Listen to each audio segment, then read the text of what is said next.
ky'ebyobufuzi ndowooza Uganda tetunaba kukola bukozi mu bigambo by'ebyobufuzi, naye okubeera nga towagira kibiina kyempagira tekikufuula mulabe wange oba okiraba. Naye kakati obuzibu abantu bakikutte bubi. Oli bw'abeera owa Nuupu ate ono simanyi wa muvumenti, ogenda n'olaba nga aliwo embiranye ez'amaanyi, so no ng'ate tewandibadde embiranye.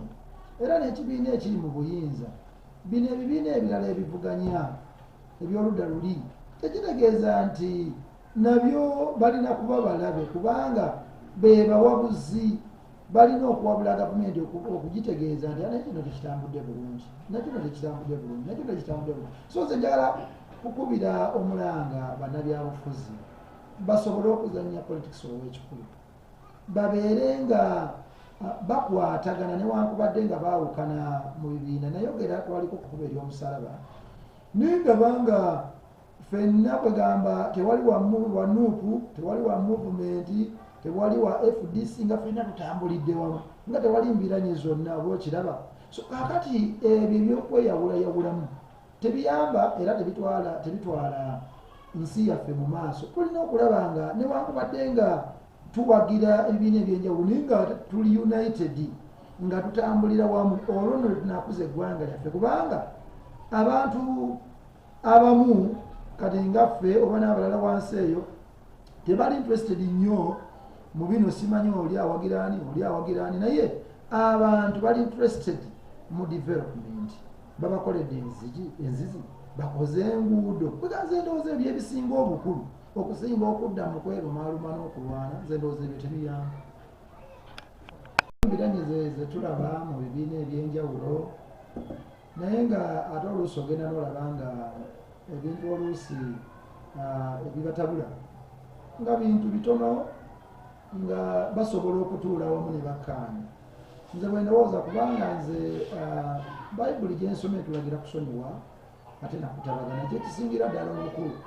Ensobi oluusi zibaawo, oba waliwo akoze ensobi, oba waliwo mbeera akyebaddewo. Nze ndowooza nti ekikulu kwe kutabagana, ate era n'okwongera okusonyiwagana okusobola okutambulira wamu.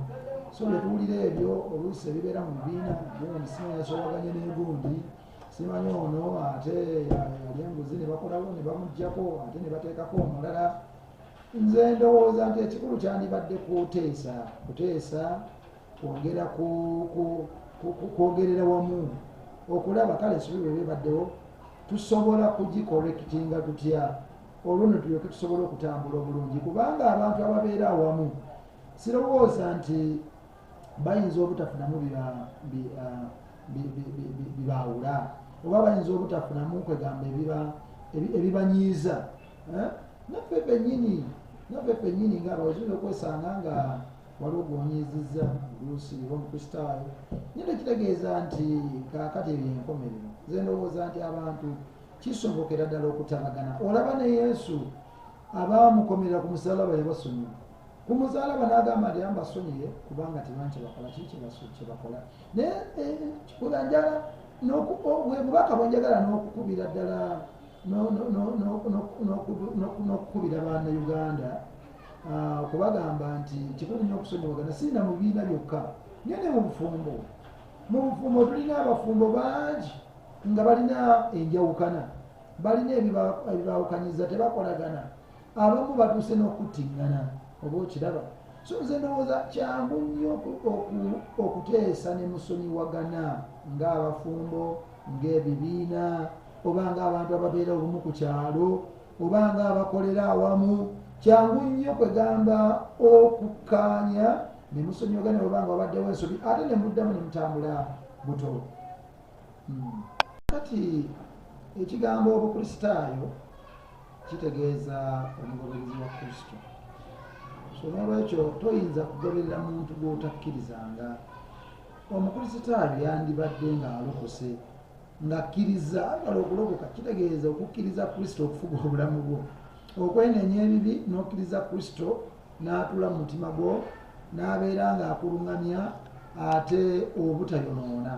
Kyekitegeeza okwenenya ebibi n'olokoka, kyekitegeeza naye ndowooza abantu oluusi bakitegeera bubi kubanga omuntu agenda n'agamba nti nze ndi mukulisitaayo naye ate siri muloko kati kitegeeza nti Yesu tomukkirizaani obanga agamba nti siri mukulisitaayo kyokka ate tusanze n'abalala beeyita oba bagamba nti baalokoka naye ng'ate bagamba nze ndi mulokole siri mukulisitaayo kugamba ebintu abamu tebabitegeera naye omuntu yenna eyalokoka aba mukulisitaayo era aba mugoberezi wa Kristo ate n'omukulisitaayo kitegeeza nti ateekwa okuba yalokoka kati bw'obanga tonnalokoka kitegeeza Kristo tunamukkiriza bulungi toli mukulisitaayo oba okiraba bwekiteekeddwa okuba naye waliwo ndowooza abantu we baabulira we batategeera bulungi obukulisitaayo kitegeeza omugoberezi wa Kristo omukulisitaayo so n'olwekyo omukulisitaayo yandibadde nga alokose ng'akkiriza Kristo n'alokoka kyekisingira ddala obukulu kubanga ate era bayibuli kyetwagaza okulokoka bayibuli egamba nti yayagala abantu bonna okulokola. Amannya nze Reverend Canon Geoffrey Kagoye omusumba wa St. Dunstan Church of Uganda.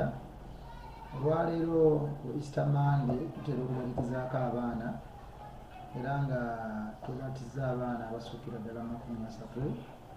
Twebaza abazadde abasobodde okuleeta abaana kubanga abamu bagayaala naye nga abaana bano kikulu nnyo kubanga bye birabo Katonda by'aba atuwadde nga tuteekwa okubeera abobuvunaanyizibwa ng'abazadde okubaleeta eri Mukama. Bayibuli egamba nti manyiiza omwana ekkubo erimugwanidde awo newankubadde mukadde tagenda kulivaamu.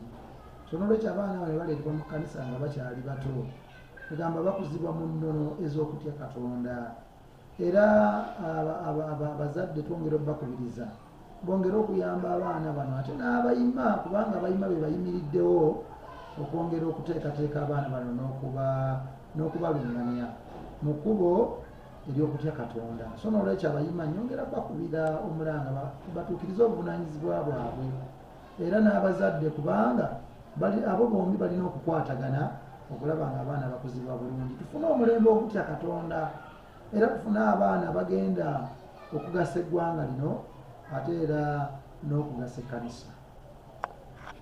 Taata mukubuulira